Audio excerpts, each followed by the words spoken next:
Music পার্টটা করছি, second music part. Left হ্যান্ডটা এইরকম রাখবো, দোলহস্ত, ঠিক আছে? এটা আমার রাইট লেগ, এটা আমার লেফট লেগ।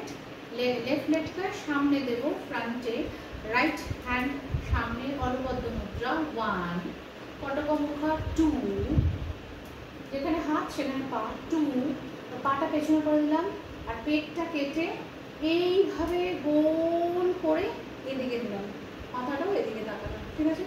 আর এবার করছি অলপদ্ম কটকমুখা, পেট কেটে ঘুরিয়ে এই একটা গোল সার্কেল করবো, ঘুরিয়ে ওদিকে তাকাবো। Same left side, left hand 1 2, পেট কেটে 3 and 4। তারপরে রাইট হ্যান্ড, দুটো হ্যান্ড দুদিকে দিচ্ছি, রাইট লেগ সামনে, রাইট দিকে তাকাচ্ছি 1 2 and 3। ব্যাস, মিউজিক পার্টটা আমি মিউজিক করে দিই।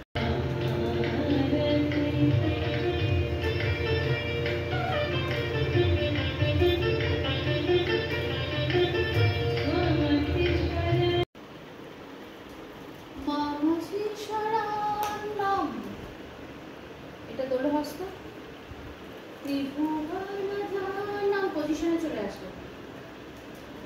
সুরমুনি, একটা একটা পাকড়ে এগোবে, সুরমুনি, দুটো পা জয়েন্ট, বন্দিত শরণম, তারপরে একটা পা এইরকম, একটা পা স্ট্রেট এইরকম, ঠিক আছে?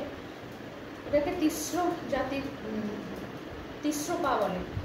দোলহস্ত কবি কি একটা আছে জানো এটাতে, এটা তো এরপর হচ্ছে কবিতা মুখরা, তারপরে দি দিতেই দি দিতেই দি